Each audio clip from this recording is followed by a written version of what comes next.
Hey everybody, it's Janine here from the Wealth Building Academy, and today I wanted to talk about how to negotiate your salary. Now, obviously, it's easiest to negotiate your salary before you actually start a position, and I think that it's something that not enough people, especially women, do when they are signing a job offer. In many situations, a recruiter will actually expect that you're going to negotiate with them. So it's important to make sure that you are doing that at every job, because that is the baseline that starts you off at that job, and all of your future raises are going to be based off of it. Now, one trick I've learned over the years is to make sure that you actually don't tell them a number first.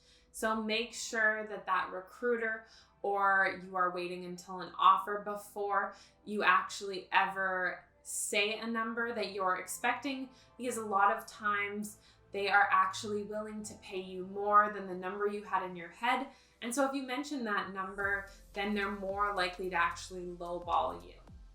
If you're wondering how do you get around this, you can simply just say that you're not comfortable sharing that information, or you're waiting to actually see an offer before you discuss salary ranges. Another tip is to say that you are willing to be paid a market rate. And I've had recruiters really push me on this issue, and sometimes I've cracked and sometimes I haven't. So it is important to hold your ground, especially because you can actually get more money out of the company when you start if you don't mention the amount that you're expecting or currently being paid at your role within your current company. Now, if you're in the situation where you are actually already working for the company, it is important to make sure that you are working with your manager to negotiate raises on an annual basis. Usually companies will have a period in time which they review salaries, and they can actually increase the amount that you're being paid. So it's important to make sure that you're having those conversations frequently so that you understand when that time period is, and that your manager understands what you're actually asking and looking for. Now, another tip I've learned along the way is to give a range when you're asked to spit out a number that you're expecting. So if you say I'm expecting between $70,000 and $80,000, it's unlikely that they'll give you $70,000 because they probably don't want to seem like they're lowballing you. They probably won't give you $80,000 either, but they'll probably end at a number in the middle. So just make sure that the number you're actually looking for is in the mid-range that you give that manager. In addition to this, it's important to make sure that you're documenting your accomplishments throughout the year. So whether that's in an Excel spreadsheet or in your agenda, make sure that you are documenting everything that you've done that goes above and beyond your current job duties, so that you can use that when you're negotiating your salary. One thing I like to do is actually pull up the job description and requirements for the next level up and start to make notes alongside each of those points so that I can show my manager at the end of the year how I'm actually performing at the next level and deserve to be paid and compensated as such. When you're doing this, it is important to try and tie these items to metrics. So whether that's a percent or a dollar figure, people tend to work better with numbers when it comes to giving you money. So try and tie in a metric to your accomplishments, like I increased attendance to an event by 10%, or I saved the company $50,000 in Q3.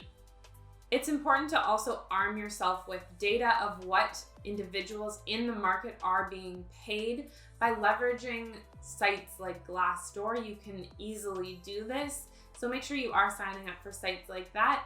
And I also find that on average, I talk to a recruiter probably a couple of times a year to understand what the market rates are for some of the jobs that I would potentially be interested in, or even a very similar job to my role. So talking to a recruiter actually outside of your organization is a great way to collect data as well.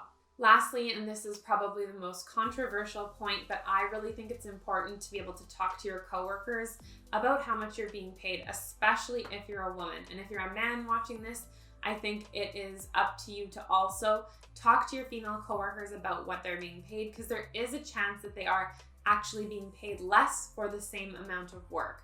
So a lot of organizations don't like this because they don't want you to have that information, because if they understand that you know how much someone else in the same role is being paid, you might ask for more money. That being said, there is a way to go about doing this. And while it can be uncomfortable, I do think it's really valuable to do so. So I'm always the one to bring up to other coworkers conversations around salary. And I guess you don't need to get into the nitty-gritty details. If they're uncomfortable, you can also kind of just ask for a range, or ask someone when they were at your level what they were being paid, so that again, you do have that benchmarking data to use. It is so important to make sure that you're having these conversations on at least an annual basis, as you do deserve to be paid what you're worth.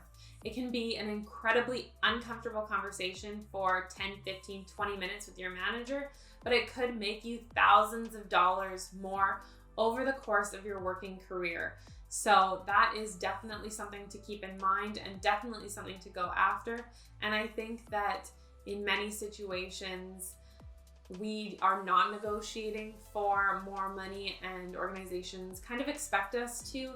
And because we don't, they just think that they can, in a sense, get away with paying us the lowest common denominator. So definitely make sure that you're making those lists and having those conversations with your managers on a frequent basis, gathering all your data and making a case for yourself, because you work hard, you work 40 hours a week.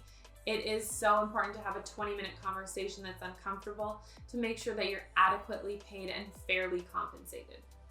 If you enjoyed this video, please give it a thumbs up and subscribe to my channel. And if you have any questions or tips around negotiating your salary, please leave them in the comment section below, and I will see you next week.